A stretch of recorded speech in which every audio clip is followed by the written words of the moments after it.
Pessoal, boa tarde. Quem fala aqui é o secretário Bruno da Badia, da SEAD de Goiás. Quero dar as boas-vindas a todos, pedir desculpa pelo nosso atraso, por alguns problemas técnicos aqui de software, sem comunicação. Sei que vários de vocês já enfrentaram esse mesmo tipo de problema aí nessa transição tecnológica que nós estamos fazendo.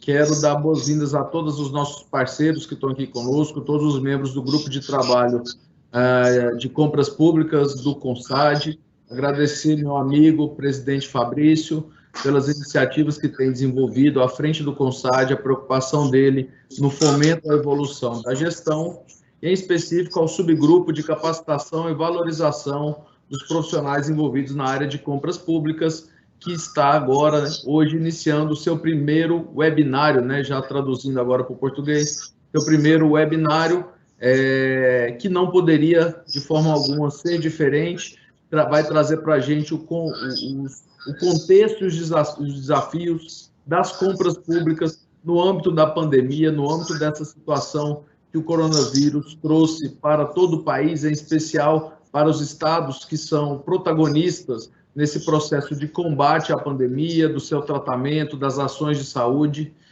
Nós teremos aqui hoje participantes, colegas do Rio Grande do Sul, do Piauí, do Banco Mundial, para debaterem um assunto conosco, para trazerem as experiências dos seus estados, aquilo que foi os desafios, o que deu certo, o que não deu tão certo, para subsidiar esse discurso. E aí, para a gente não prosseguir muito no nosso atraso, já gostaria de convidar aqui a representante do Rio Grande do Sul, que será a nossa primeira palestrante, Marina Facini da Cross, espero que não tenha errado aí o nome dela, assessora técnica e subsecretária substituta da Central de Licitações do Rio Grande do Sul. A Marina, ela é advogada, especialista em direito administrativo, já atua há 8 anos no governo do Rio Grande do Sul, está vinculada lá à Secretaria de Planejamento, Governança e Gestão. Marina, seja muito bem-vinda, pode ficar à vontade, a gente vai se falando. Muito obrigado. Boa tarde a todos. Eu sou Marina, da Central de Licitações do Estado do Rio Grande do Sul. Como o secretário já falou, nós pertencemos à Secretaria do Planejamento, Orçamento e Gestão, e eu estou aqui para colocar para vocês um pouco das práticas da Selic nesse período de pandemia. Então, vamos lá. Começando pelas nossas normativas, foram publicados 2 principais decretos. O primeiro, declarando o estado de calamidade no estado, estabelecendo o distanciamento controlado e também novas práticas administrativas na gestão. Concomitantemente, foi criado o gabinete de crise e um conselho de crise para criar e fiscalizar as medidas a serem tomadas nesse período. Na sequência, a Procuradoria-Geral do Estado emitiu um parecer que basicamente tratou o disposto na Lei Federal 13.979, de 2020, e sua aplicabilidade no âmbito da administração pública estadual. Em razão das novas práticas administrativas a serem tomadas, então, alguns efeitos recaíram nos procedimentos de compras públicas, né? A saber, então, foi autorizada a aquisição por dispensa, observada a Lei 13.979 de 2020, assim como o pregão eletrônico, com prazo reduzido. Foi determinada a suspensão dos prazos de defesa e recursais, exceto para procedimentos de compras públicas, incluindo nessa exceção os de natureza punitiva, derivados dos procedimentos de compra. Foi possibilitada a prorrogação de alguns contratos, contratos de serviços hospitalares e fornecimento de medicamentos. Da mesma forma, foi autorizada a prorrogação de atas de registro de preços de fornecimento de medicamentos e foi exigida a instituição de um site específico para disponibilizar todos os dados decorrentes das compras e contratações desse período. Então, foi criado o site, né, pelo governo do estado, Nesse site é possível fazer uma consulta através de objeto, através do período, através do órgão demandante, em que são fornecidos os principais dados: objeto, contratante, contratado, os valores, enfim, tudo isso para atender a transparência de uma forma geral e o conselho de crise que foi criado pelo decreto anteriormente referido. Na sequência, nós temos aqui, no âmbito da Selic, então, para vocês entenderem o contexto, a Selic ela é responsável por conduzir o procedimento licitatório de forma centralizada para toda a administração direta, autárquica e fundacional. Nós também fizemos a gestão da sistemática de registro de preços e do cadastro de fornecedores do Estado.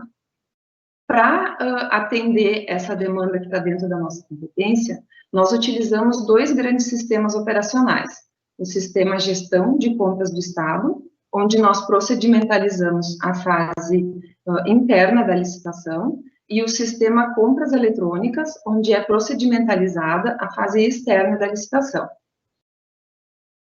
Para a pandemia não seria diferente, né? Para os processos emergenciais, utilizamos a mesma sistemática eletrônica com ambos os sistemas. Na sequência, então, nós temos algumas orientações e práticas que foram adotadas pela Selic: o rito especial Covid, a adaptação dos nossos editais, foram todos eles padronizados para atender esse rito especial. Algumas cláusulas específicas foram inseridas neles, como os prazos reduzidos, o efeito recursal tão somente devolutivo, a possibilidade de flexibilização dos documentos de habilitação, quando todos os licitantes forem inabilitados, aliado a uma justificativa da autoridade competente. As modalidades que foram adotadas por nós, então, o pregão eletrônico e a dispensa via cotação eletrônica, que é um formato de aquisição que o Estado já adota há mais tempo. Inclusive, nós temos uma lei estadual prevendo esse procedimento, a Lei 13.179 de 2009. Observamos também a aprovação prévia da Procuradoria-Geral do Estado e do nosso órgão de controle, aprovação do edital antes da publicação, e antes da homologação do certame também, o nosso controle interno aprova o procedimento. Quanto ao preço de referência, nós observamos a composição do preço, né, sempre formado por orçamento de fornecedores e preço público. Em alguns procedimentos, nesse período, foi adotado tão somente o preço público por solicitação do órgão demandante, mas foi uma forma excepcional. E também utilizamos o preço de referência como limite para a adjudicação do objeto. Na sequência aqui, nós temos, então, uma síntese de todos os procedimentos que foram e estão sendo conduzidos pela Selic. Temos um total de 220 licitações, isso considerando o quantitativo por lote, né? Está em processamento na Selic ainda 107 procedimentos, e já foram homologadas 113 licitações. Desse universo das licitações homologadas, das 113, nós tivemos um resultado de 63% de lotes adjudicados, 25% de lotes fracassados, a maioria deles em razão do valor, 9%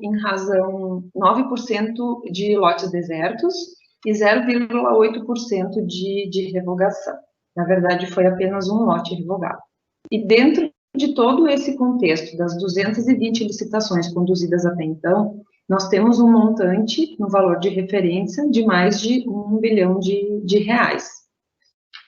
E considerando os lotes adjudicados, o valor de referência girou em torno de R$400 milhões e os efetivamente adjudicados, mais de R$300 milhões.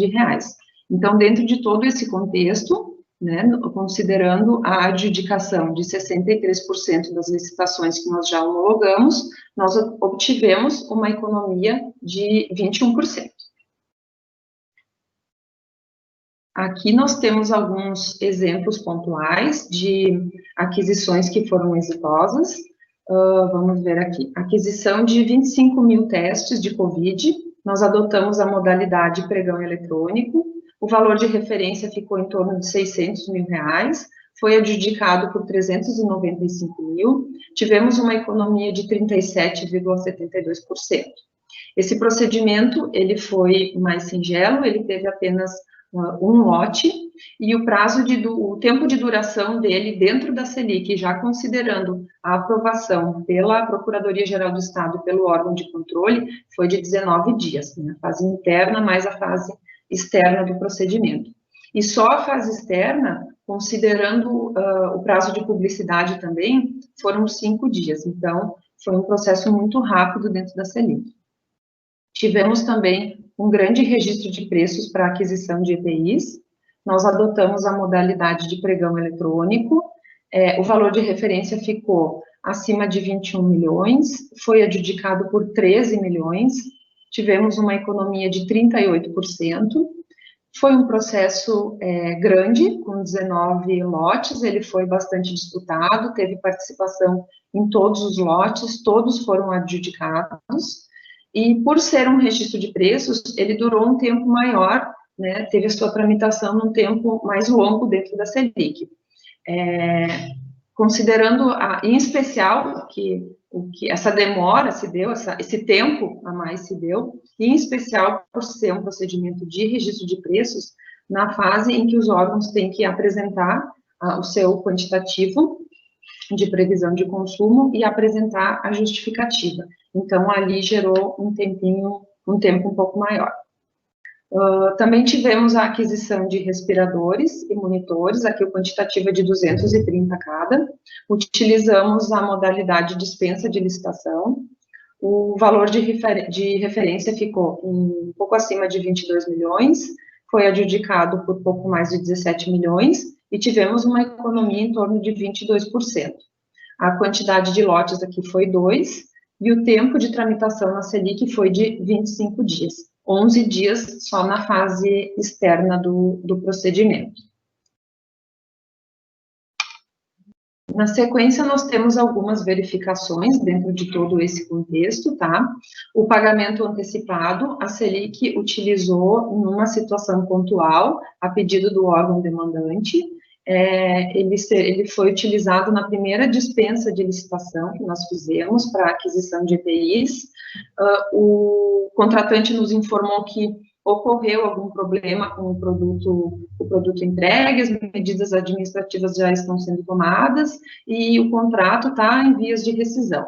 Então, a partir desse exemplo aí, a administração evitou de utilizar, né, a cláusula do pagamento antecipado.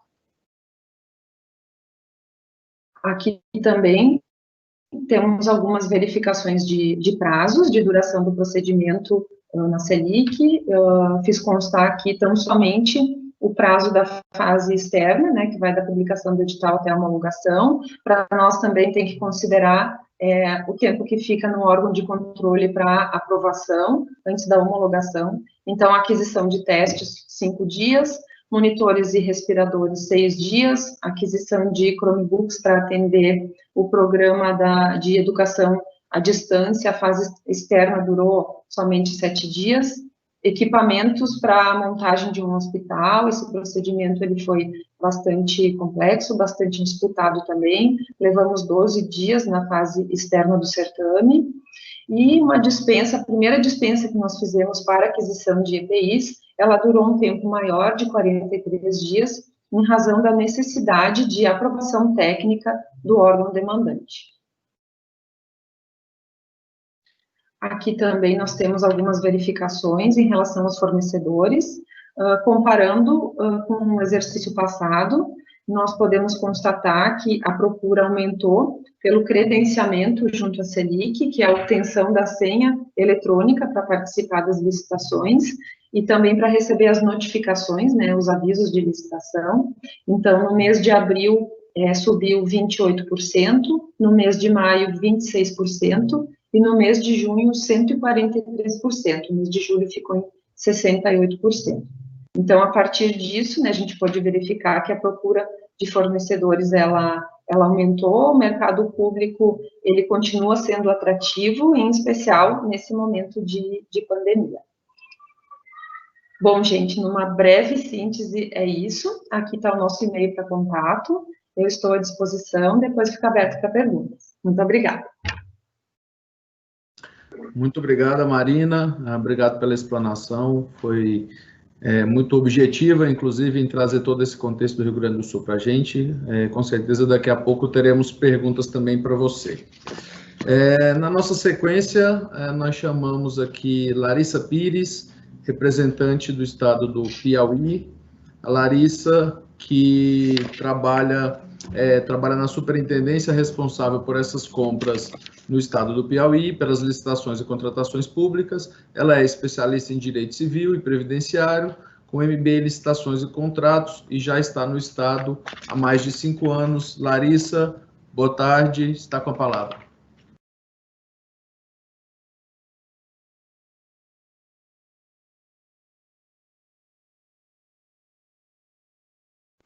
Desculpa, boa tarde, estão me ouvindo? Conseguiram me ouvir direitinho? Boa tarde, primeiramente quero agradecer a oportunidade de estar aqui falando com vocês e apresentar um pouquinho da experiência do Piauí nesse momento de contratações públicas, desse tão delicado que foi o momento do Covid, né? Essa pandemia que nos assolou a todos, deixou-nos com uma realidade nova na área de contratação. João, você poderia colocar o slide aí para apresentação, por favor? Um momentinho, por favor. Ok.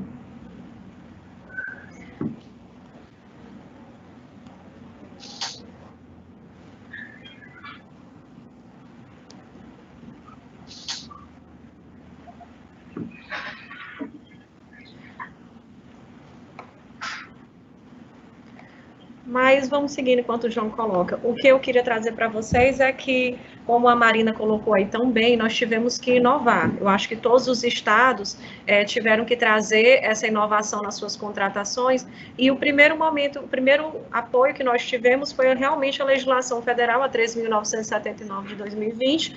Ela trouxe, eu acho que, uma possibilidade de se mudar o pensamento da gestão pública, porque a gente sabe que hoje, na verdade, nós sofremos com uma suspeição exacerbada das nossas contratações.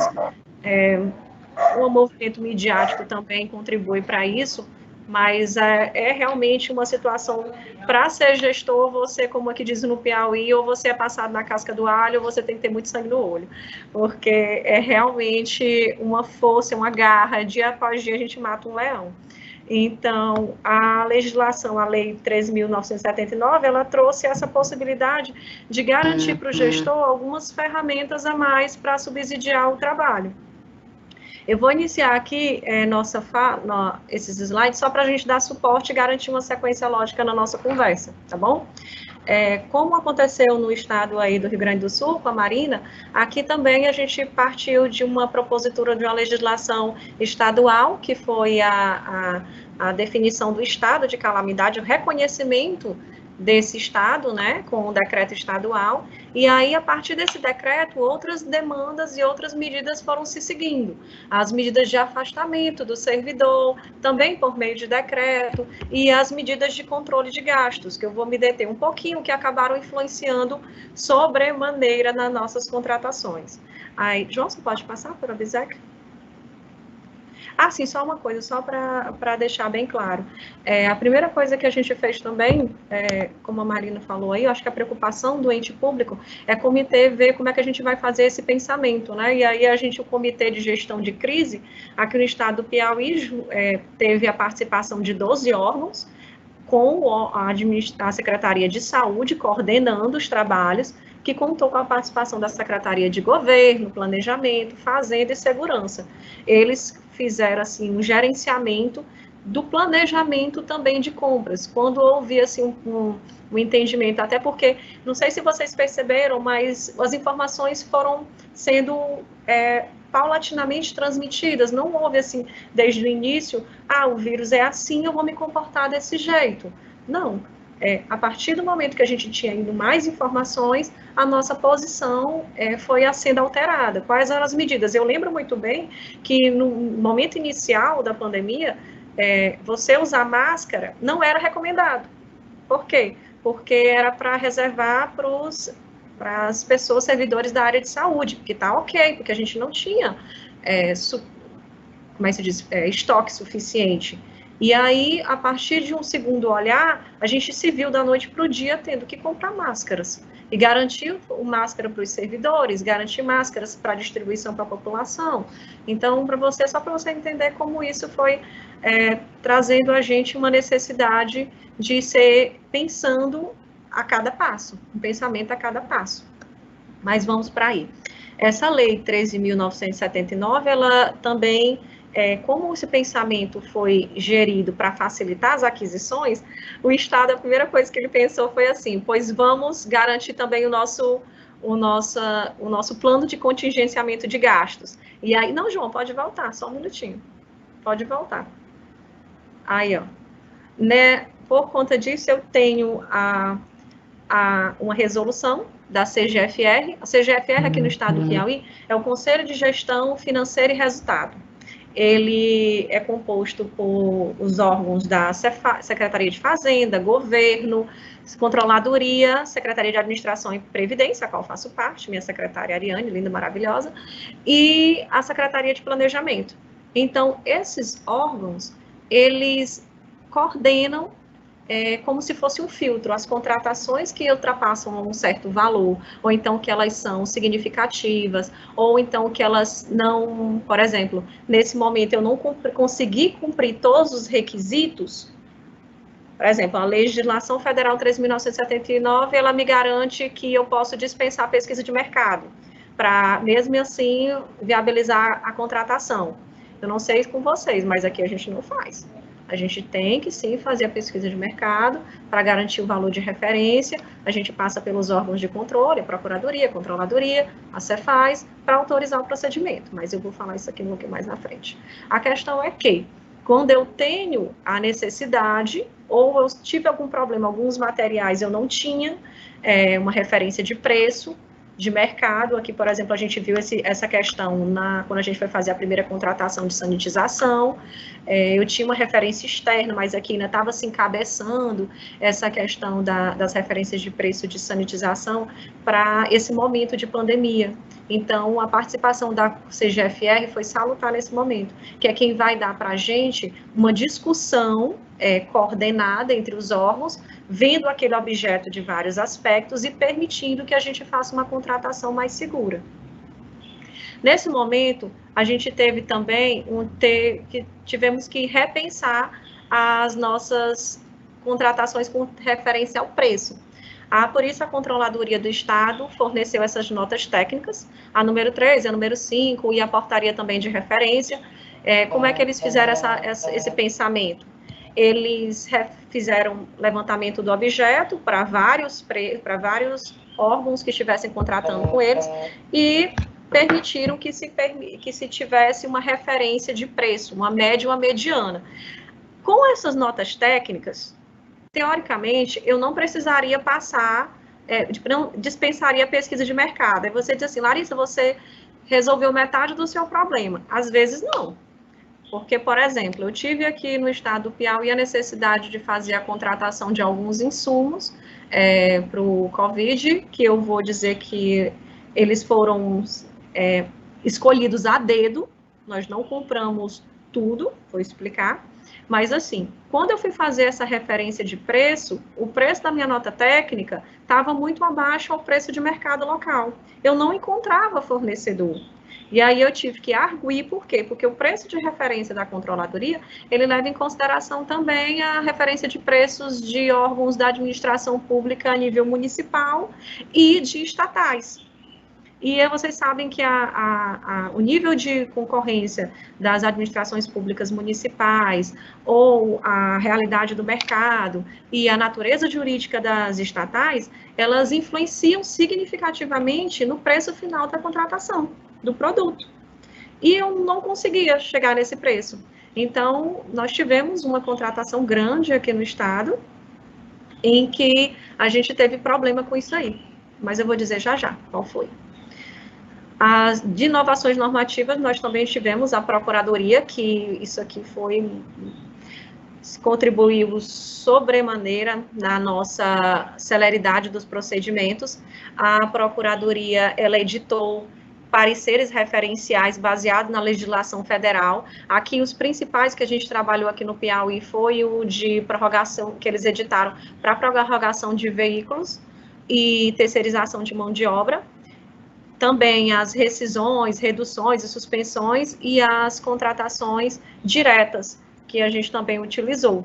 Esses pareceres referenciais, eles entram com a possibilidade de você dispensar a análise prévia da PGE para a contratação, mas entenda, não é assim você liberou geral, não estou querendo dizer isso de forma alguma. O gestor ele tem que estar muito bem consciente do que ele está contratando, do que ele está assinando, até porque a Procuradoria, ela fez a parte doutrinária, manteve a parte doutrinária exigida pela lei no seu parecer, e aí ele exige também a assinatura das declarações de conformidade de que esse com o processo com esse parecer, ou seja, o gestor ele está se responsabilizando na utilização desse parecer, e ela ainda oferece a minuta do contrato padrão simplificado, que a legislação federal também permite, para que o gestor possa utilizar um meio seguro de contratação, que a gente sabe também que às vezes os órgãos têm dificuldade de minutar o contrato para aquele objeto, e aí a Procuradoria deu esse suporte nesse momento, o que eu achei maravilhoso. Com particularidade também para esse parecer referencial aí, o número 6, que ele já foi editado, ele está com vigência assim, pertinho de terminar, porque vai ser agora dia 19, que a gente tem um entendimento no estado do Piauí, que nós estamos trazendo os órgãos de volta aos trabalhos, e a gente vai promover uma reavaliação da situação dia 20. Então, se nessa reavaliação a gente sentir a necessidade, a Procuradoria vai mantê-lo ou então revogá-lo e trazer de novo para si a avaliação prévia dos procedimentos de contratação e de aditivação também, como eu estava falando, tá? Mas o que eu estava introduzindo naquela hora era essa questão aí com vocês. Centralização e delimitação de objetos nas contratações. Como eu disse, quando a gente começou a pensar numa pandemia, a gente não sabia o que era esse vírus, como era, respiração, como é que se diz? É pelo ar, é pelo toque, como é que se diz? Não tinha, qual é o tempo que ele fica numa superfície, qual é o tempo que ele fica vivo sobre um objeto, e, tipo, nós fomos caminhando nesse sentido. Por isso que foi que nós fizemos. Pensou-se, a Adprev puxou para si isso aí, claro, foi uma decisão de gestão, de governo do estado do Piauí, pegou e puxou e disse assim, olha, aqui no estado do Piauí eu tenho uma legislação estadual, que essa lei aí é 6.673, de 2015, que ela dá a competência privativa para o estado, para ele licitar alguns objetos, e dentre eles estão transporte escolar, esses objetos mais comuns ou muito complexos, transporte escolar, materiais de limpeza e higiene, materiais de informática, equipamentos de informática, e aí por isso nós resolvemos também centralizar isso na SEAD. O que foi que nós fizemos? Ora, claro que cada órgão também, pode dizer assim, só você licita isso? Não, isso não. Não só eu licito, se você tiver a necessidade, uma particularidade, você pode pedir para a Secretaria de Administração que a gente delega a competência. Vai ser avaliado o caso e a delegação, como acontece muitas vezes. João, abre aí a tela para eu conversar com as pessoas, só para eu dizer como é que foi essa experiência. Pode ser? João. João vai fazer isso depois, deixa quieto. Aí, o que foi que nós fizemos? Nós trouxemos para a Secretaria de Administração entendemos Não, João, não passei o slide, não estou nesse slide, João. Eu queria era que tu abrisse, o pessoal ver as caras e bocas que eu vou fazer agora. porque eu vou me deter um pouquinho nesse slide. Não faz sentido eu ficar esse tempo todinho aí com as pessoas só olhando para essa tela chata. João, é melhor acho que seria para parar o compartilhamento de tela, certo? Justo, obrigada. João, vê se você consegue, por favor. Desculpa. Sem problemas.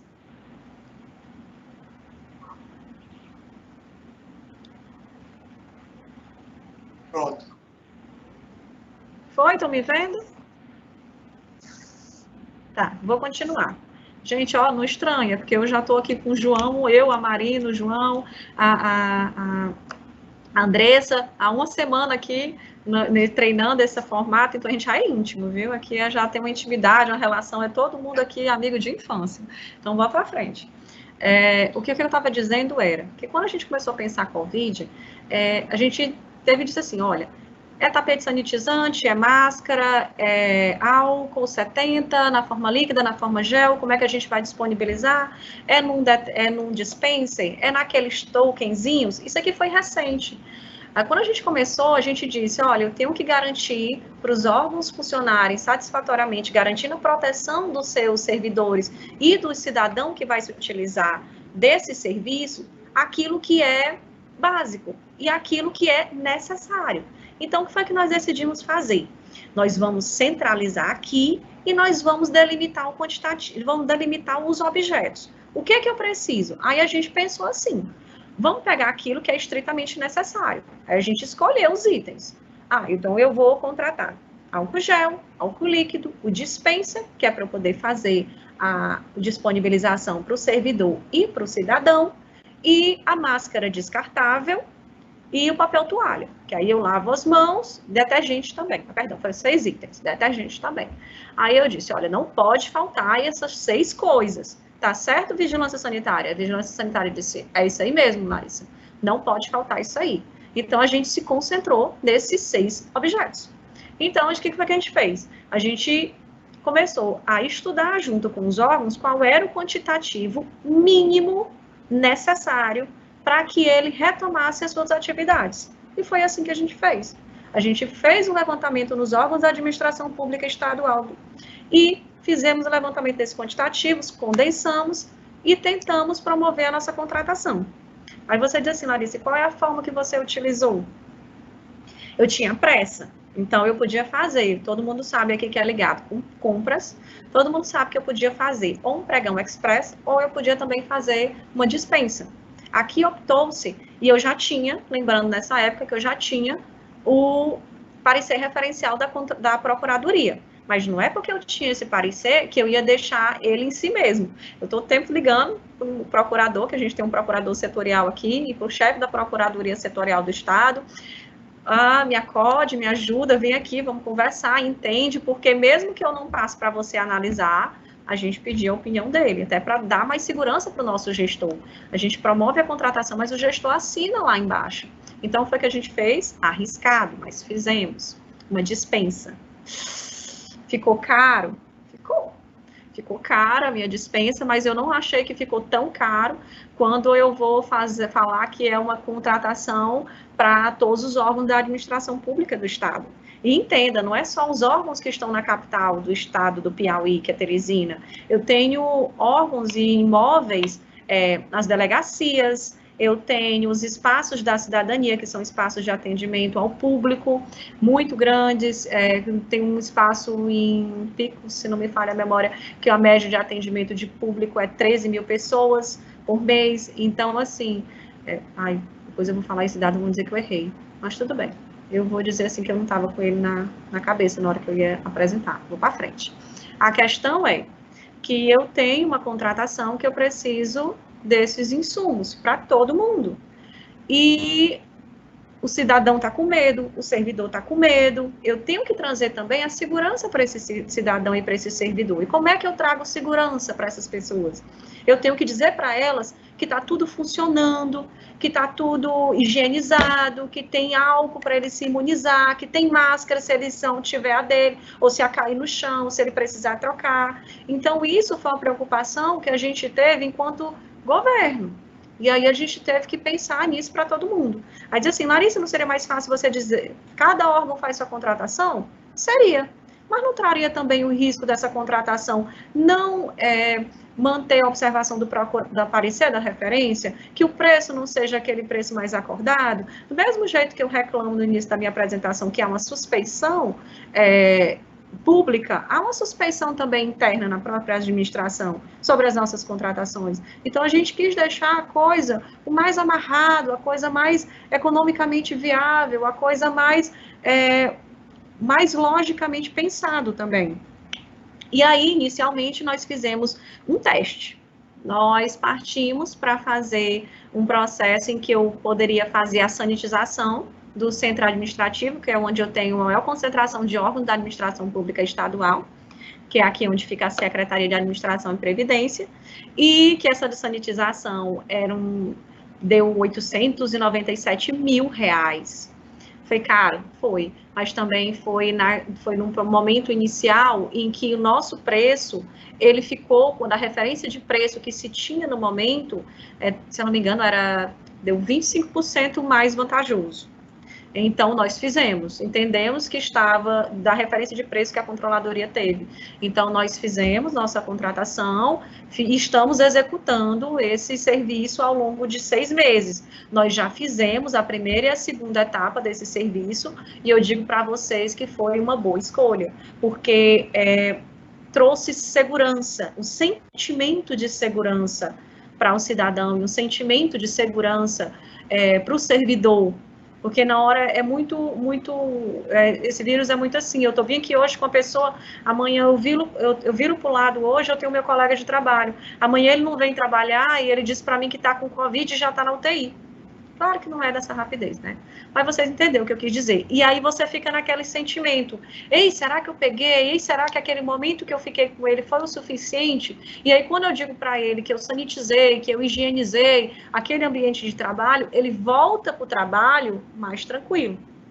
Foi essa a nossa principal preocupação. Também fizemos uma primeira aquisição de esses insumos de higiene, na verdade, de higiene para limpeza, né? Porque eu tenho álcool, e eu tenho sabão, e eu tenho máscaras, e a gente fez primeiramente para a Secretaria de Administração e os imóveis que ela coordena, que foram os imóveis que eu tenho em vários municípios do estado do Piauí, que eu tenho os espaços da cidadania, CIACs, que é o Centro de Atendimento Integrado do Cidadão, para atendimento da saúde do servidor, na verdade, da saúde do servidor, vários municípios do estado.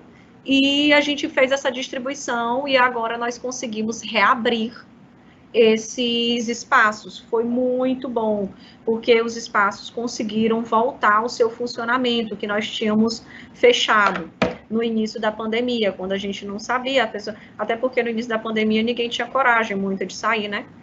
Mas foi uma experiência positiva.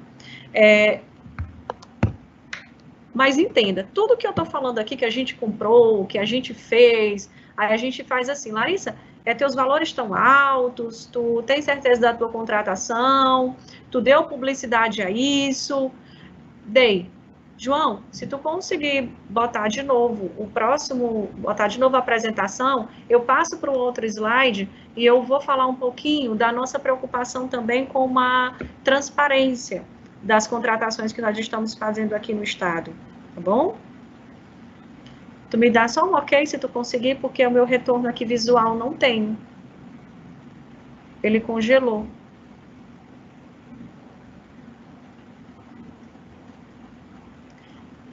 Marina, tu tá conseguindo ver o slide, tá? Tá vendo o slide, né? Tá então, ok, João... Marina. Tá na centralização e delimitação. Pois é, mas eu queria que tu passasse para o próximo, para a transparência, por favor. Valeu, obrigada. Vamos lá. O que foi que a gente fez? A gente fez o governo do estado do Piauí, na verdade, né? A gente, se acha. Não, o governo do estado do Piauí, ele promoveu uma parceria com o Ministério Público e o Tribunal de Contas do Estado e promoveram a criação, né, e o desenvolvimento de um site. Esse coronavírus.pi.gov.br é similar ao site, inclusive, que a Marina apresentou. Acredito que outros estados também tiveram essa preocupação, que os governadores, eu acho que também tem essa ação coordenada. E a plataforma de transparência do Covid, Lá eu consigo ver os números de atendimento para o cidadão, eu consigo ver como é que está a situação do atendimento, dos hospitais, como é que está a situação das contratações, e o Ministério Público consegue ver o que é que a gente está contratando. E qualquer coisa ele pede esclarecimentos, pede para buscar um processo e vai fazendo esse acompanhamento. Não só isso, nós tivemos também uma ação do Tribunal de Contas, por meio dessa decisão aí, essa decisão dele 296, eles orientaram, promoveram diretrizes, eu vou chamar assim, de como essas contratações deveriam ser publicadas no Diário Oficial do Estado, para que fosse identificável não só para os membros do TCE, para os órgãos de fiscalização, desculpa, TCE não, para os órgãos de fiscalização, mas também para o cidadão. Na medida em que qualquer extrato de contrato aditivo ou nova contratação ou procedimento licitatório, ele tem que ser identificado com o nomezinho Covid-19.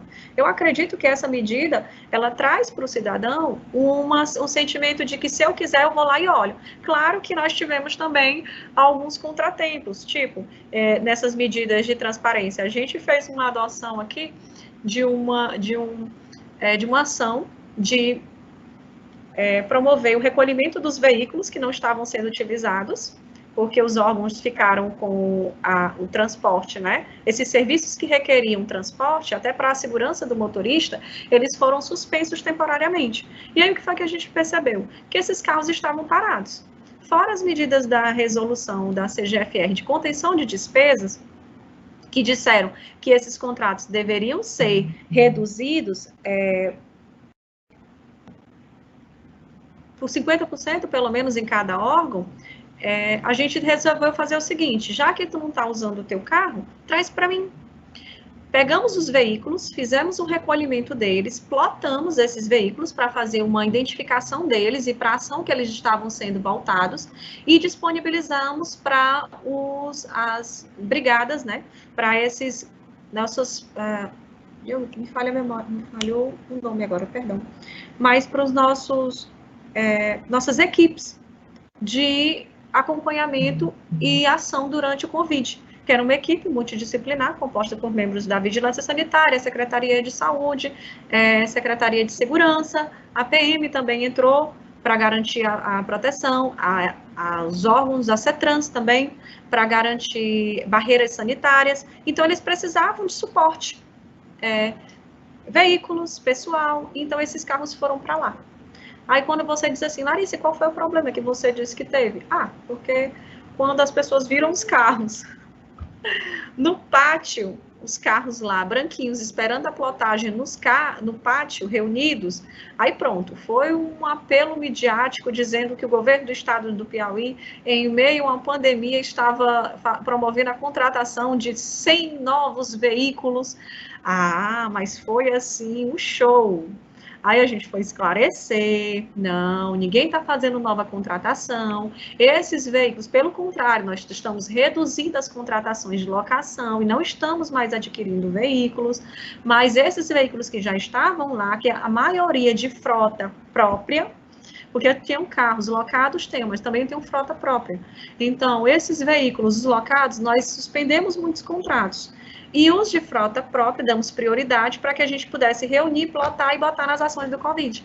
Aí houve esse contratempo, né? Essa coisinha engraçada, de a mídia da pessoa chegar, tirar uma foto e dizer, olha, está todo mundo contratando aí a contratação de 100 novos veículos para o Estado em momentos de pandemia. Mas isso ficou esclarecido, graças a Deus, a população entendeu e viu os veículos na rua.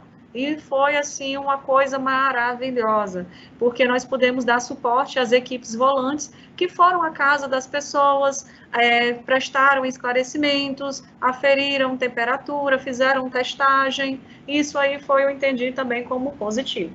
Mas vamos para frente. Desculpa, eu acabo entrando em outros assuntos, mas vamos para frente. João, tu passa o slide, por favor?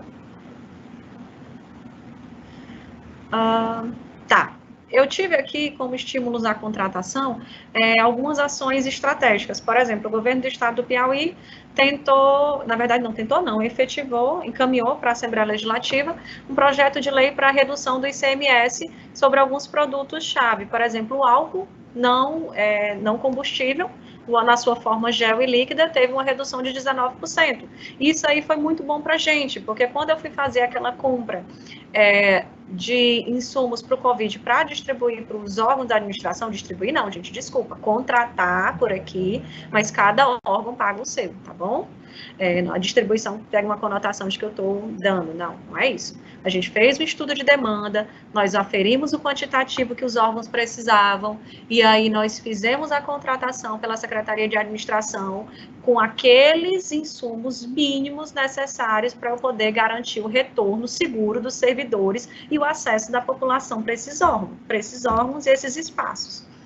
E aí eu tive, com a redução do ICMS, a possibilidade de reduzir o valor aqui, para que eu pudesse comprar também, inclusive, por dispensa. Por quê? Porque há também a preocupação na gestão pública de você trazer, garantir que o comércio continue, que o comércio tenha força, que as portas não se fechem. E, assim, garantir o atendimento para fornecedores locais é uma preocupação do gestão pública também. Eu tenho que garantir que o meu mercado local não pare. E essa preocupação, ela é também da população. As portas se fecham, você fica numa situação de desespero, de pânico. E quando eu garanto, quando eu não tenho desemprego em massa, eu tenho também uma situação de segurança. E aí eu acho que essa medida também foi positiva nesse sentido. Aí vamos para frente. O remanejamento da frota foi o que eu havia combinado com vocês, conversado já, que foi o que nós fizemos com a maioria dessa frota que é própria, tá bom? E foram, na verdade, 150 veículos, viu, que a gente fez esse remanejamento para disponibilizar para as equipes de apoio. E aí fizemos também os hospitais de campanha, aqui no estado do Piauí nós tivemos o estadual, tivemos também no âmbito municipal, a Prefeitura de Teresina fez um hospital de campanha, o nosso aqui, o estadual, foi no ginásio Verdão, foi um investimento de 5 milhões de reais, muito, mas foi assim, foram 103 leitos para atender essa população, e também de atendimento de baixa complexidade. E aí nós deixamos os outros hospitais que tinham UTI para esses outros atendimentos mais complexos. O Hospital da Polícia Militar também abriu-se uma nova ala, e a Secretaria de Saúde foram várias reformas que nós tivemos por aí também, para garantir o atendimento de saúde para a população. Nós fechamos... João, pode passar. Deixa eu... João? Passou o slide, João? Eu não tenho um retorno visual. Agora eu vi aqui. Passou? Tá bom. Nas parcerias que nós tivemos algumas parcerias com o setor público, intermediado por PPPs, que aqui nós tivemos o apoio da SUPAR, que é a Superintendência de Parcerias e Concessões do Estado do Piauí. Ele intermediou algumas parcerias, como, por exemplo, com a Havaianas, nós recebemos 40 mil máscaras de tecido, que depois que, eu volto de novo, depois que no primeiro momento a gente não pensava em tecido, né? Aí depois, no segundo momento da pandemia, a gente começou a dizer, vamos divulgar a utilização das máscaras de tecido, até para que essa máscara descartável possa ser reservada para os profissionais de saúde. E aí, nesse momento, as máscaras de tecido ganharam um up, né? E aí, por isso, a gente tem as parcerias com algumas empresas privadas, para doação de máscaras de tecido, tivemos também com empresas para fornecimento de combustível, como a Petrobras, eles nos fizeram... Espera bem, só um minutinho. Oi, tá bom, Andressa, obrigada, viu, meu bem? Desculpa. E aí, estou fechando, para mim, se eu não me engano, meu último slide, vou fechar, desculpa, eu falo demais. Nós tivemos aqui no estado do Piauí a formação, no Nordeste primeiro, o consórcio Nordeste, teve a participação do Piauí, nós tentamos efetivar algumas aquisições também de de respiradores, que não foi... Primeiro, a primeira não deu certo, a gente até teve que devolver o recurso, e que foi com a China, parceria também com o governo chinês, que a gente não conseguiu, mas a gente conseguiu uma com o governo da Turquia.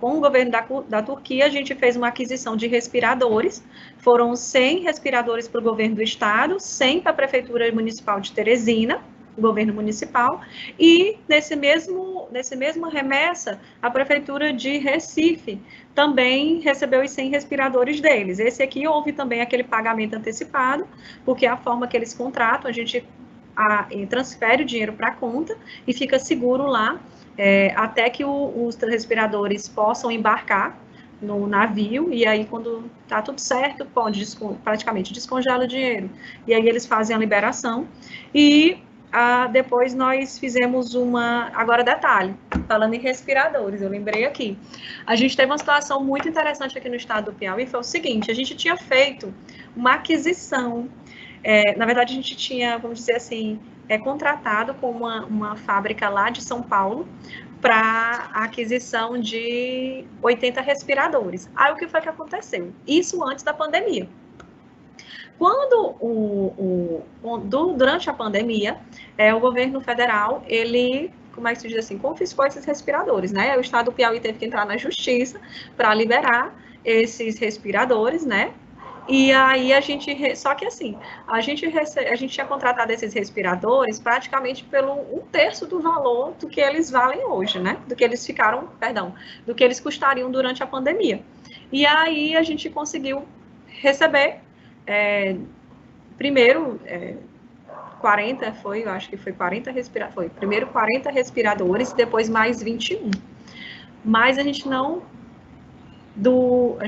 conseguiu ainda receber os 19, né? Estão faltando 19 respiradores para a gente receber. E eu acho também que assim que a empresa não está muito, como é que se diz? Muito ansiosa para nos entregar, porque também o valor do que a gente contratava, que estava no contrato, né? Não é o valor que ele está valendo hoje no mercado. Então, eu acho que também o interesse dele não está muito grande em nos manter entregar esses respiradores, não. Mas tudo bem, João, pode fechar os slides. Eu só queria já concluir, agradecer tudo. Desculpe a forma informal como a gente trata. Não sei como é assim, às vezes eu me estranho, né, na administração, o informalismo, mas é porque eu sou assim. E aí, muito obrigada, eu quis trazer para vocês as experiências mesmas que nós tivemos aqui na administração. Nós conseguimos ter eu considero, muitas experiências exitosas, porque nós conseguimos trazer o cidadão de volta para os serviços públicos e trazer os servidores para dentro da administração novamente. Mas isso não em custa de muito esforço. Então, as medidas que nós tomamos, algumas eu revisaria. Sim, acho que muita coisa a gente poderia revisar, mas muita coisa eu acho que a gente acertou. Essa centralização, essa delimitação de objetos, eu acho que foi essencial para que a gente pudesse garantir o atendimento de todos os órgãos e poder oferecer um atendimento de qualidade em todos os cantinhos do estado. Porque eu tenho imóveis e órgãos e espaços por todo o Piauí. Tá bom? Muito obrigada e qualquer coisa eu estou à disposição. Ótimo, Larissa. Muito obrigado. Por favor, não se desculpe pela informalidade, na verdade, bom que você é informal, muito bom essa espontaneidade, acho que a gente precisa muito disso. Foi muito clara a sua explicação e muito completa, inclusive. Parabéns pelas ações aí do Piauí, tanto o Piauí quanto o Rio Grande do Sul estão de parabéns cada um nas suas ações, e para trazer uma visão um pouco mais geral de desafios que foram percebidos tanto nacionalmente quanto internacionalmente, gostaria de convidar como nosso próximo palestrante Sinuê Aleiran, esse também eu espero que tenha pronunciado corretamente, que é especialista sênior em aquisições do Banco Mundial, especialista em direito administrativo, e que vai compartilhar conosco um pouco da visão do banco quanto aos desafios e os problemas enfrentados nas aquisições públicas durante a pandemia, tanto no país quanto eventualmente fora dele, e o que a gente traz de lição dessa situação. Sinuê, boa tarde, seja bem-vindo, fique à vontade. Olá, boa tarde. Estão me escutando, secretário? Ok. Primeiramente, queria agradecer o convite, secretário Bruno, secretário Fabrício, enfim, e dar as boas-vindas a todos, agradecer as duas colegas que me antecederam. Muito ricas as informações, é bem interessante de ver como a resposta a uma crise dessa envergadura, ela se dá num país do tamanho do Brasil. O Brasil, a gente pode as experiências internacionais que a gente pode trazer para cá, elas acabam sendo muitas vezes mitigadas porque nós temos mais experiências do que lá fora, eventualmente. A logística desse país é uma coisa impressionante, de você conseguir fazer compras, você conseguir fazer uma análise mais aprofundada da distribuição de bens, etc. A minha ideia aqui é falar mais das vulnerabilidades que nós tivemos em relação à resposta rápida. As colegas já deixaram muito claro que os estados atuaram. Os estados atuaram, alguns com mais eficiência, outros com talvez nem tanto, mas os estados atuaram. Um pouco de bate-cabeça, a Larissa trouxe muito bem a questão do centraliza, não centraliza, a questão eu costumo chamar, a medida provisória não chamava, depois a lei não chama, mas uma espécie de expropriação, onde o governo federal vem e teve algumas notícias e alguns casos em que alguns estados tiveram que dar um nó quase no governo federal, vir por um outro estado, outro país para chegar, e nós sabemos, todos conhecemos esses percalços. Talvez aí o que a gente pode, uma visão que a gente teve de banco olhando de fora, foi um pouco de uma falta de centralização, de um controle mais, ficou tudo muito separado. Ora, o banco não atua, e aí eu entro já diretamente no que eu tenho para falar, o banco não atua de maneira direta nessa intervenção, a gente não compra. Até a gente tem uma atuação dessa lá fora, para outros países, mas o Brasil, uma série de fatores políticos e operacionais, não encampou essa ideia do banco atuar como um facilitador de compras internacionais. O Brasil é gigantesco, tem um orçamento gigantesco e tem as suas próprias particularidades. Mas o banco rapidamente percebeu que, como a gente trabalha com projetos de financiamento, ou a gente iria financiar as ações de Covid no curto prazo, com financiamentos novos, o que aconteceu, os estados dizendo banco, não só o Banco Mundial, os outros organismos internacionais, BID, CAF, KfW, enfim, todos os organismos, BID, iriam pedir financiamento. Olha, precisamos de dinheiro aqui, precisamos de dinheiro rápido para fazer isso. Tanto financiamentos novos quanto financiamentos antigos, financiamentos que estão em andamento, que não precisam passar por aquele ciclo de aprovação de governo federal, de garantia, de CAIN, enfim, todos vocês conhecem esse procedimento. E o banco pensou da seguinte maneira: ora, eu não posso, todos sabem, ou se não sabem, eu esclareço rapidamente, que o banco tem regras de licitação própria. Né? Quando ele financia o recurso, ele tem regras próprias. Não cabe aqui a gente discutir que regras são essas nesse momento. Mas o banco percebeu rapidamente a seguinte situação: eu vou ter que financiar, em financiamentos novos ou em financiamentos que já estão em andamento, ações antigas. Porque ninguém ia parar e dizer o seguinte: não, agora nós vamos nos adaptar às regras do Banco Mundial para começar a fazer as compras de combate ao Covid. Não faz sentido isso.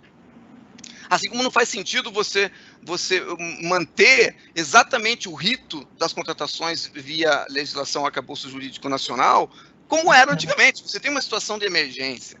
A legislação veio e flexibilizou, de certa forma, isso.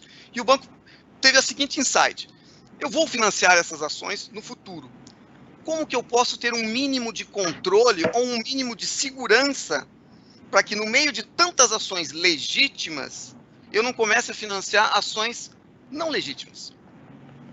E a gente pensou numa forma de como é que eu posso gerenciar, talvez gerenciar não seja a palavra, como é que eu posso acompanhar essas aquisições ao longo do Brasil, seja no âmbito federal, seja no âmbito estadual. E a gente percebeu, eu vou colocar os slides aqui para vocês darem uma olhada, o que a gente percebeu. O slide está na tela, João? Ok. Está na tela, né? Então tá. A gente percebeu nessas nossas observações, só para dizer para vocês como é que a gente fez essas observações. A gente contratou, basicamente, consultores, e o próprio pessoal do banco, uma espécie de consultor de integridade, probity advisor em inglês, né? Alguém que ficasse monitorando, seja portal de transparência, seja denúncias no âmbito dos ministérios públicos estaduais, federais, seja os sites de controle ou o controle da própria Câmara dos Deputados através das emendas, enfim, várias fontes, né? Várias fontes de informação. E a gente começou a ver as observações que estavam aparecendo nisso. Por quê? Porque o nosso interesse era bloquear isso? Não. Era entender como que esse mercado novo, né, da ruptura que aconteceu com o coronavírus, com o Covid, o que ele estava trazendo de uma maneira muito rápida. E o que a gente observou, né, de maneira mais frequente, foram os preços aparentemente não razoáveis, e veja que eu coloco ali muito claramente, aparentemente, porque tanto Larissa como Marina comentaram isso en passant. Você precisa analisar os preços com base na situação em que você tem, com o contexto que você tem. Então, em determinado momento, o preço pode parecer não razoável, mas você pode ter uma justificativa para ele. Pagamento antecipado e não recebimento do objeto, vocês devem ter encarado em algum momento algum tipo de problema com isso. Você tem uma necessidade de fazer o pagamento antecipado, por mais que você tenha garantias e mais garantias, essas garantias acabam sendo financeiras no final das contas, ou legais, ou até criminais num segundo momento, mas você acabou não recebendo o objeto, e você não atingiu o seu objetivo principal, que era levar o objeto à população. O pagamento antecipado e o recebimento parcial do objeto, né, funciona muito com equipamentos, no segundo também, que Mesitex. Irregularidades no processo de contratação, é tudo isso que Larissa comentou, mas aí você não seguiu a burocracia que tinha que seguir, mas o entendimento é diferente, aí vem alguém e interpreta lá a medida provisória 926, que depois transformou na lei, que alterou a lei 13 alguma coisa, não lembro exatamente o nome, 13929, se não me engano.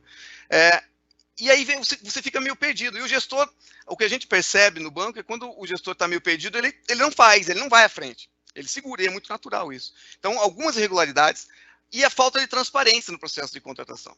Aqui nós tivemos 2 exemplos do Rio Grande do Sul e do Piauí que tem essa transparência, mas a gente consegue perceber falta de transparência. Quando eu falo, gente, eu estou falando não só dos estados, eu estou falando do governo federal e dos municípios também. Então, é óbvio que a transparência no âmbito estadual tende a ser maior, mas comece a imaginar pequenos municípios, muitos deles não têm condições de ter essa transparência em real time, em tempo online, né? Naquela coisa que você consiga fazer no momento que aconteceu. Além disso, equipamento inadequado ou falsificado, tá? Essa velocidade, essa celeridade acabou trazendo alguns tipos de equipamento inadequado ou falsificado. Falsificado é caso de polícia, claro. O inadequado, às vezes, na pressa de você comprar alguma coisa, a especificação técnica acaba saindo de uma maneira não tão boa, e mesmo numa contratação direta, você só vai perceber que aquele equipamento é inadequado quando ele chega no hospital, por exemplo. Entrega fora do prazo contratado, que distorce um pouco a finalidade de você ter uma contratação emergencial. Não adianta nada você comprar, pagar antecipado, não ter os rigores dos controles antecipados, se o teu prazo de entrega vai ser muito demorado. Você acaba não atingindo a finalidade. Empresa contratada para o fornecimento que não é do ramo, tá? Os casos são inúmeros de empresas que não tinham nada a ver com equipamento médico, mas que aproveitaram para fazer esse tipo de situação. E então eu tenho casos de empresas de festa vendendo respiradores. Tá? Que mais? Desvio de recurso público. Aí a gente entra já num caso um pouco mais complexo, que tem a ver com fraude, corrupção, seja ativa, seja passiva. Hoje em dia, nos nossos números, das nossas análises, isso não é grande, mas é relevante, sempre é. E a contratação não essencial ou desnecessária.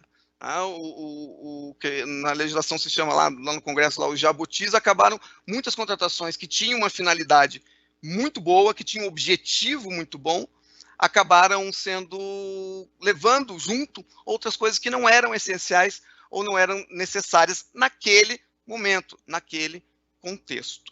Tá?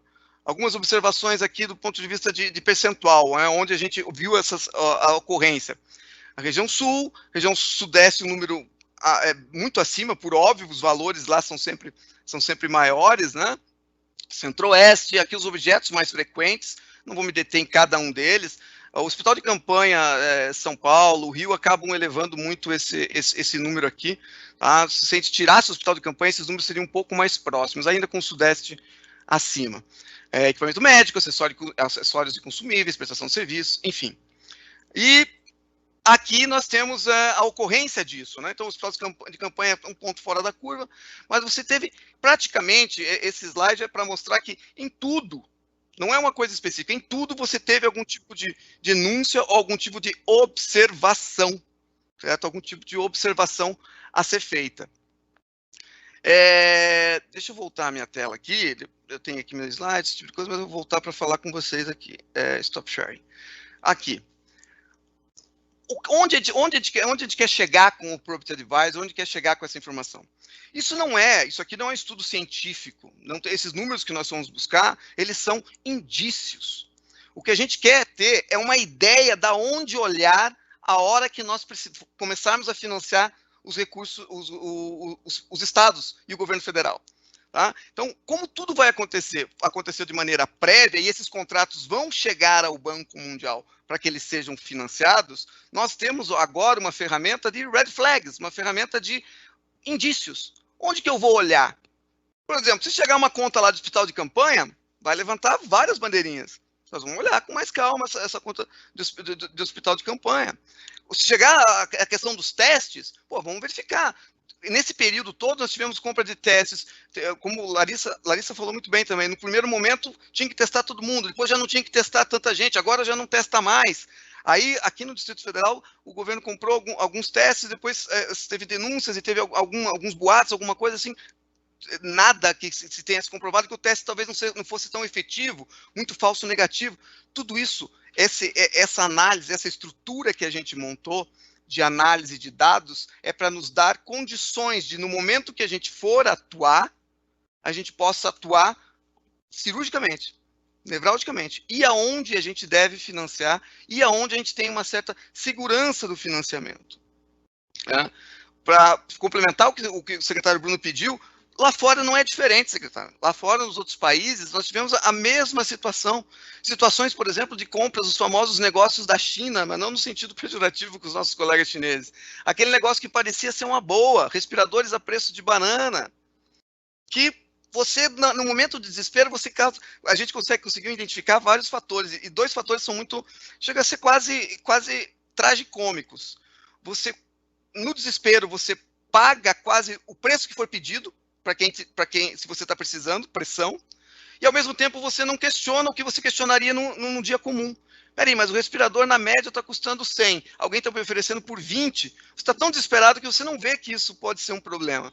Então, há uma confluência de pressões muito grande para o gestor público nesse momento, e o banco, como o banco não é gestor público, não é o banco que financia, o banco que executa isso, mas nós financiamos, nós temos ferramentas hoje, estamos desenvolvendo essa ferramenta do Probity Advisor, esse conselheiro de integridade, para ficar verificando, monitorando mesmo, desde imprensa, que a gente sabe que tem que fazer uma bela de uma limpeza, mas alguma coisa aparece ali, Ministério Público, Polícia Federal, as operações, tudo isso a gente vai estar tentando colocar numa base de dados, analisar isso e daí ter um caminho a seguir. E não chegar, por exemplo, hoje, se a gente vai financiar alguma coisa no estado do Rio Grande do Sul, digamos que o governador peça um projeto ao Banco Mundial, a gente vai analisar isso, vai ter um sem número de valor a ser financiado, que é praticamente impossível de você fazer uma análise 1 a 1. Então, hoje a gente já tem, com essa ferramenta antecipada, um certo escopo do que a gente pode eventualmente negociar no âmbito do financiamento. E, eventualmente, hoje já existem dados para ver exatamente o que a gente pode ser mais efetivo, mais rápido. Aquilo que eu não vá pensar que vai ter um resultado daqui a 6, 7 meses. Não, eu quero alguma coisa de resultado já, certo? Sei lá, está com problema de número de leitos, ótimo, então vamos fazer uma contratação de leitos. Como é que a gente pode fazer isso? É privado? É privado? O hospital de campanha é a melhor solução? Não sei, eu não estou entrando no mérito, por favor, ninguém, de nenhuma maneira eu estou entrando no mérito das contratações.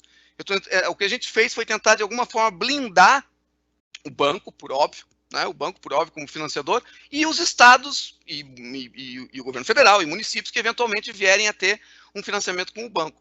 Isso vai nos dar velocidade a hora que o banco atuar, tá? Porque a gente vai poder saber exatamente onde está pisando de uma maneira muito rápida e muito efetiva.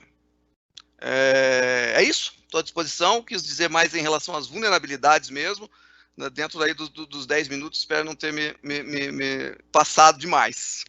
Eu agradeço de novo o convite e estou à disposição não só aqui, mas a qualquer momento para a gente conversar. A gente teve já uma interação com o secretário Fabrício no passado, há pouco tempo, mas o banco está à disposição de vocês, se eventualmente quiserem conversar, expandir essa conversa comigo ou com os outros colegas que têm o contato com o CONSAD. Obrigado. Muito obrigado, Sinuê. Foi bastante elucidativo aí também, trazer esse overview geral de problemas e desafios aí que a gente encontra.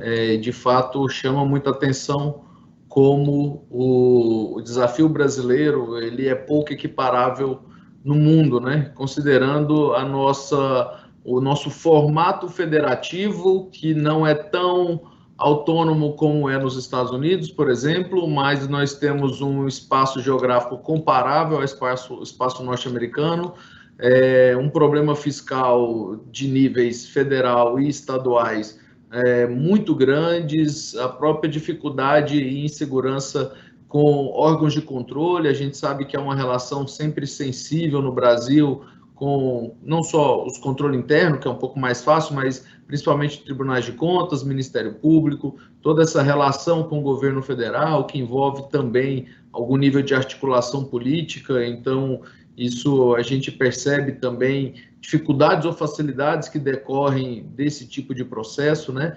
Então, é importante notar como o Brasil é cheio de idiosincrasias que trazem benefícios ou malefícios nesse processo e permitem, inclusive, que soluções diferentes sejam alcançadas e, eventualmente, com resultados igualmente satisfatórios em unidades da federação diversa, em estados e municípios. Então, é importante, inclusive, entender que, principalmente para essa situação do Covid, do coronavírus, não há uma receita pré-formada, mas há, sim, algumas maneiras de entregar-se bons resultados.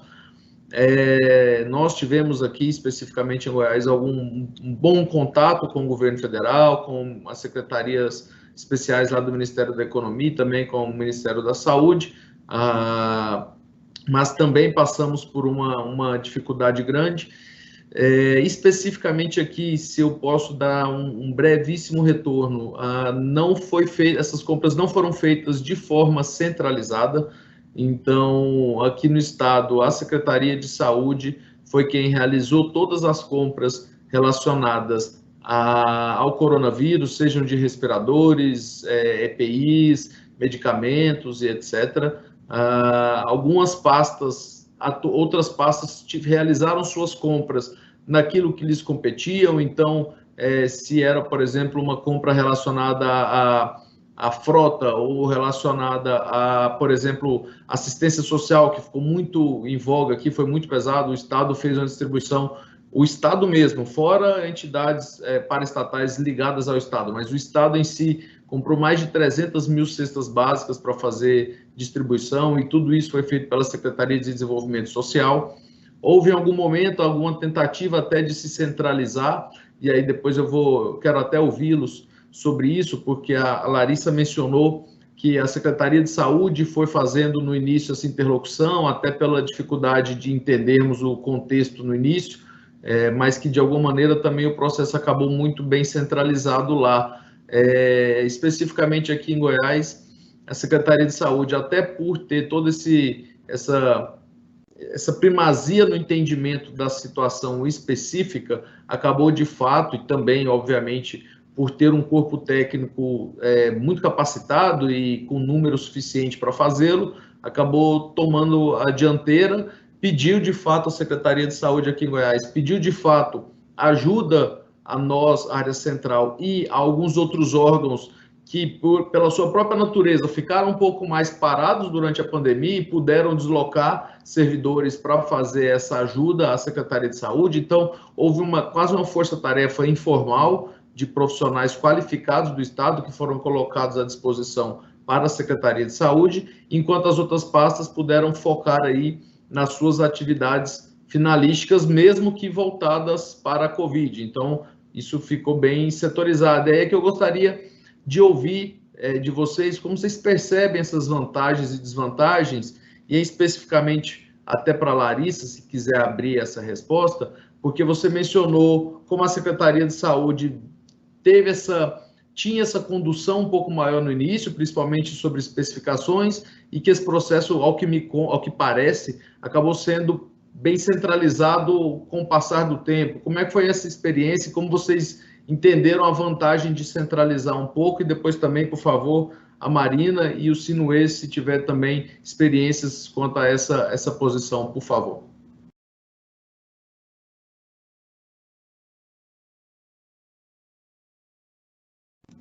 Larissa, acho que você está muda. Perdão. Ficou muda novamente, acho que você apertou 2 vezes. Agora sim. Desculpa, moça. Assim, foi realmente nós tivemos um entendimento inicialmente.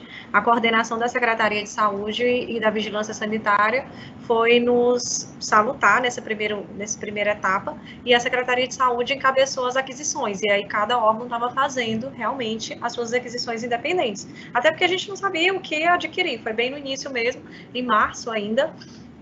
Os órgãos ainda não sabiam a proporção e o poder de contágio desse vírus, ainda estava muito fazendo essas coberturas, essas pesquisas, e eu lembro muito bem de participar de uma reunião e pensando assim, discutindo nosso planejamento de aquisições, e não se falava em aquisição para essa pandemia. Por quê? Porque não se sabia ainda o que adquirir. Como eu disse, a máscara ainda era uma coisa reservada para a equipe de saúde.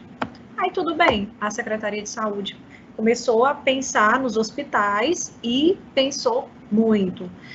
Pensou a articular a construção dos hospitais de campanha, a aquisição desses ventiladores. Como você bem disse, nós fomos buscar esse suporte não só nos fornecedores, em atas, para registro de preço, mas também a promover as licitações, mas nos fornecedores não tinham os objetos, e aí a Secretaria de Saúde teve, sim, nesse momento, que pedir ajuda ao governo do Estado para que ele procurasse suporte externo, que foram esses organismos internacionais. Fomos buscar na China também ventiladores, que não foram por meio do consórcio Nordeste também, que não foi uma compra possível, não deu certo por 2 vezes. Na primeira vez nós fizemos sim a transferência dos recursos e tivemos ressarcimento, porque não deu certo a aquisição, e aí depois a gente começou a perceber isso, aí as dificuldades e os entraves, e até com a questão do preço, nós decidimos, pois vamos trazer para a Secretaria de Administração e Previdência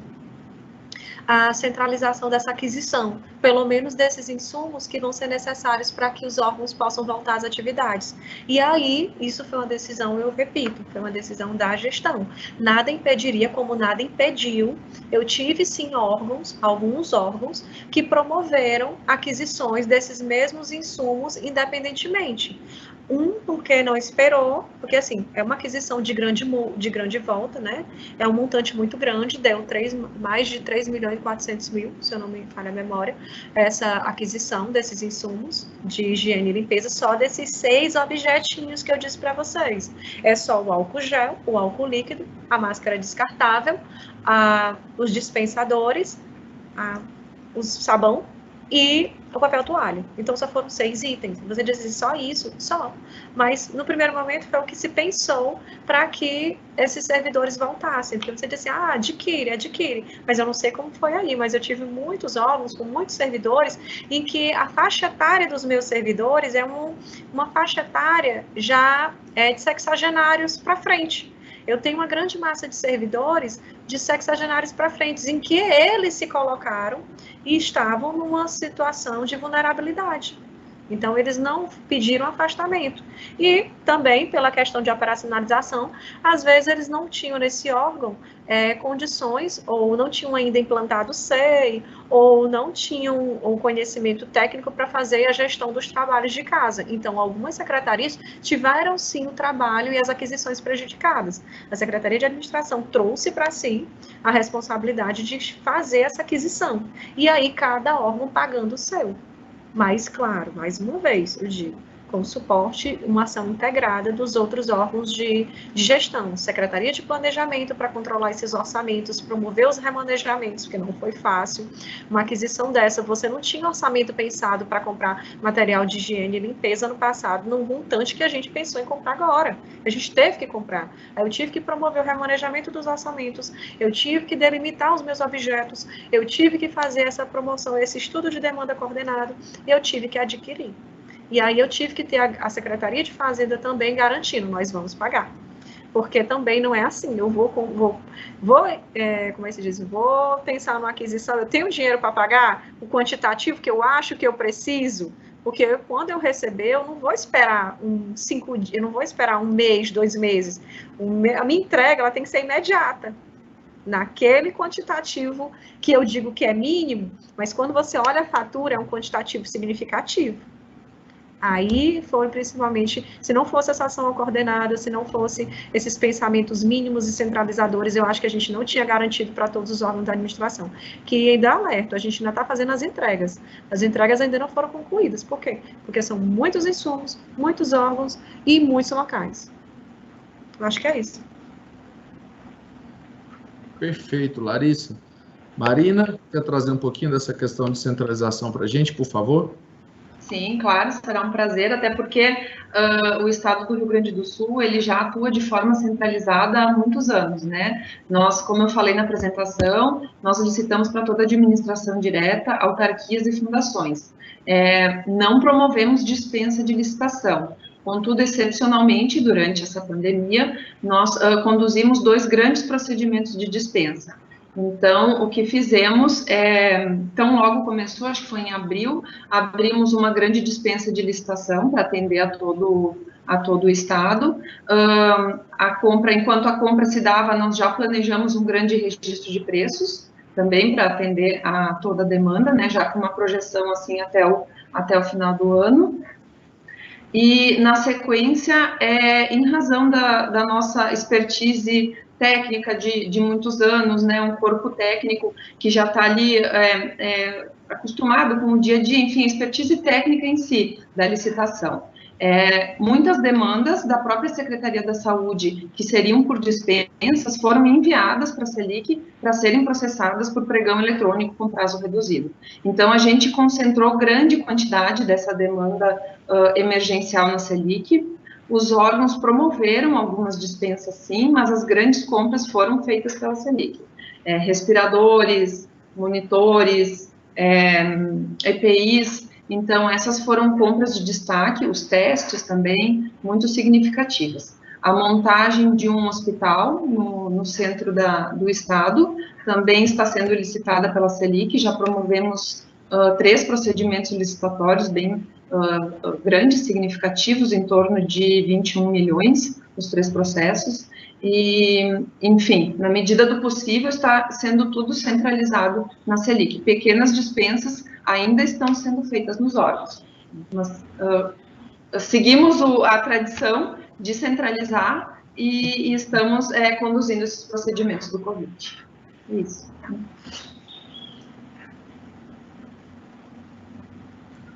Sinoe, você quer trazer um pouquinho da visão de vocês quanto a centralização ou não e que vocês imaginam sobre dificuldades desse processo? Sim. Alô? Obrigado, secretário. Sim, eu acho que a questão da centralização ela é quase que natural, né, no procedimento, numa situação dessa. O problema é que você não está, normalmente você não está preparado. A grande questão da pandemia é que ninguém estava preparado para a pandemia. Por mais que vocês sejam muito bem organizados, e eu conheço a Selic no Rio Grande do Sul, se não a melhor, uma das melhores no quesito de centralização no Brasil, ninguém está preparado, ninguém consegue planejar isso. Lá atrás, em março, em abril, hoje sim. Hoje eu tenho certeza que já existe uma preparação para isso. Só que tem um fator, e eu concordo, não retiro, não faço nenhum tipo de correção ao que Marina e que Larissa falaram.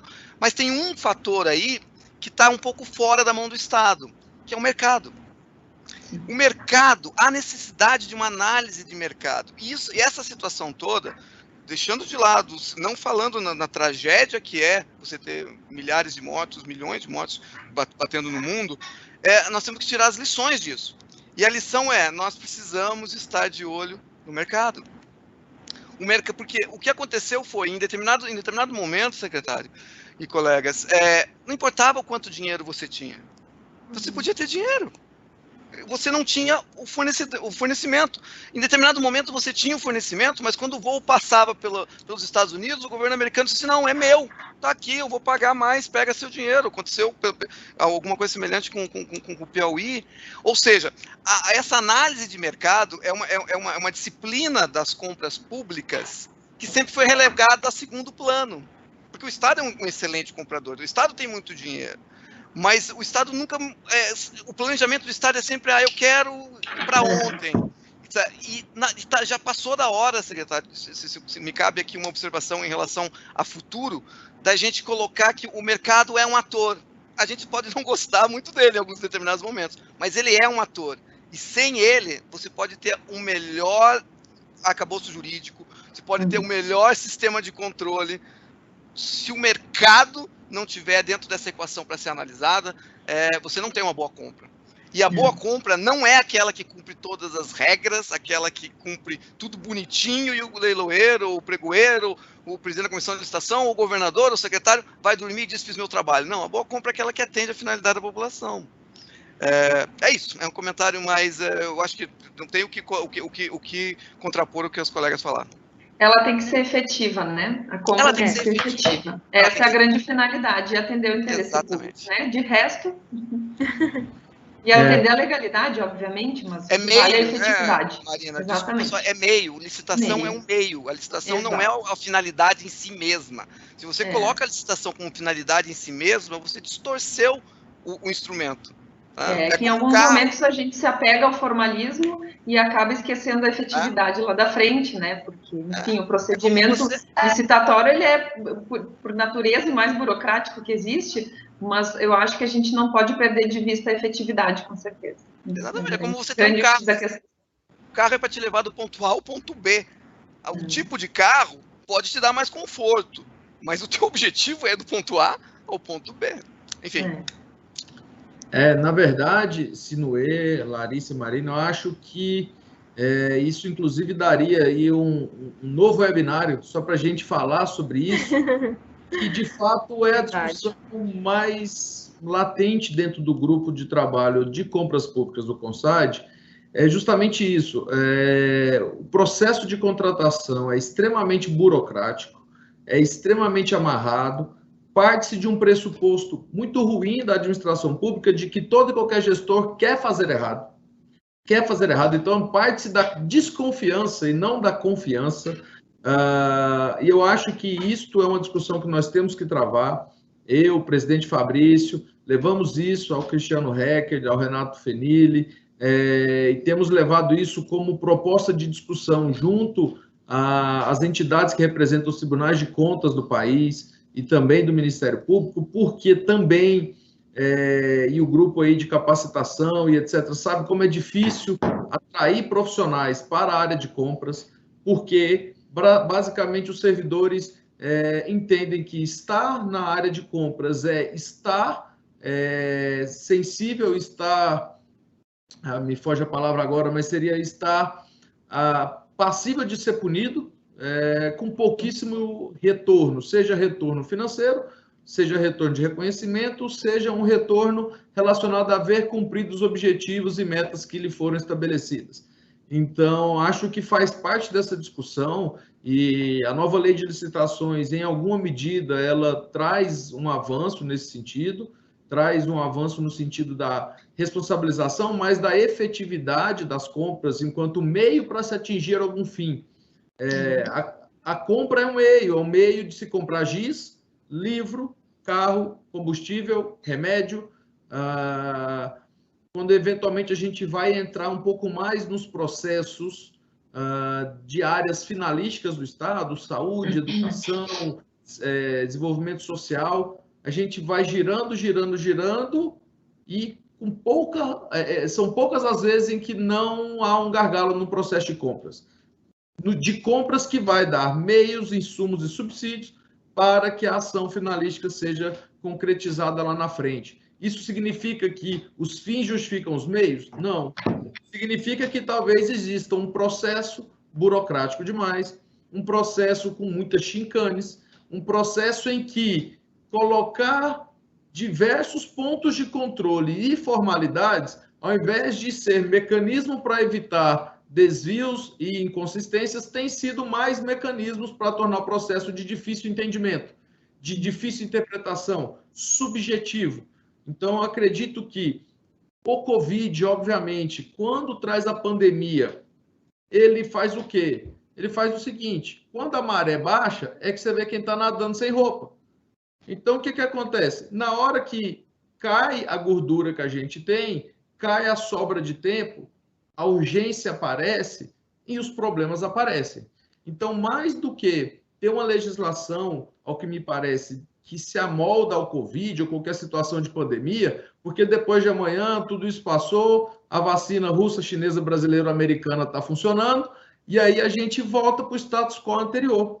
E status quo anterior que talvez estivesse um pouco confortável, ou pelo menos estável o suficiente para não nos preocupar. E a verdade é que a gente tem que levar essas lições da pandemia do coronavírus muito mais no sentido de que problemas estruturais foram evidenciados do que amoldar o nosso processo a uma nova pandemia. Não é isso, a verdade é isso. Problemas estruturais foram evidenciados.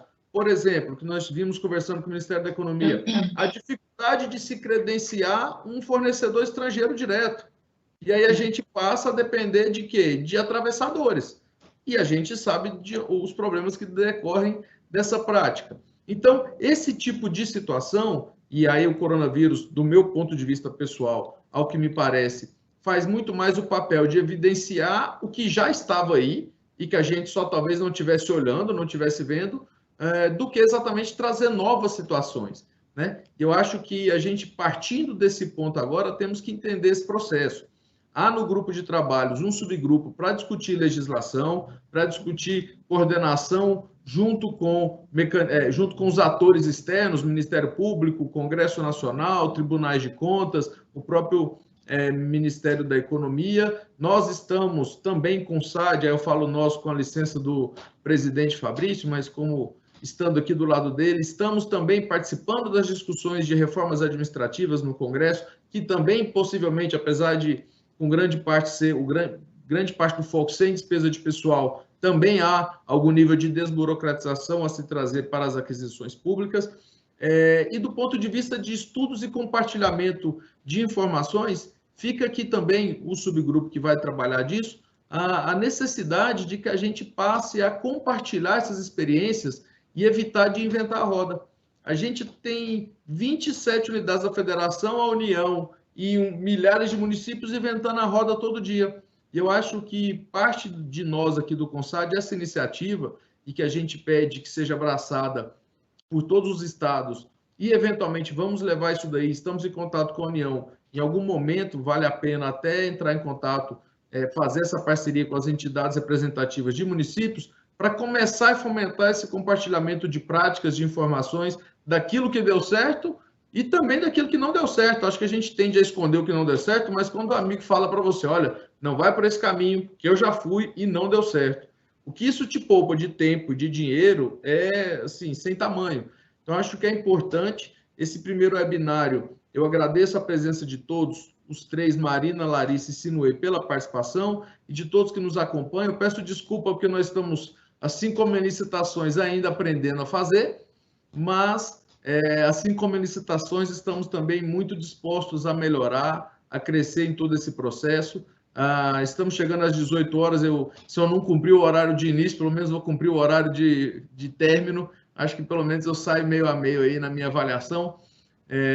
Quero agradecer em nome do presidente Fabrício, que teve uma emergência, não pôde estar conosco aí, mas agradece bastante o convite e a participação. Queremos muito que Rio Grande do Sul e Piauí sejam muito ativos conosco, participantes aí no nosso grupo de trabalho de compras públicas. É um grupo muito grande, viu, Sinuê? Já tem aí a participação de 21 unidades da federação, de um colega do Banco Mundial, do BID, também da nossa Florência Ferrer, grande parceira e amiga lá da Estratégia Pública. É um grupo que gostaria até de pedir licença a todos que estão presentes para fazer um agradecimento pessoal aqui a Lara, João, André e toda a equipe aqui da SEAD, que tem de forma muito efusiva, com muito esforço, trabalhado para o grupo de trabalho de compras públicas, todos os demais subcoordenadores que estão conosco aí, os membros do grupo. Agradeço àqueles que estão nos ouvindo e espero que todos possam estar conosco no nosso webinário do mês que vem. Em breve estaremos anunciando a continuidade dessa discussão. Boa noite a todos, muito obrigado pela participação.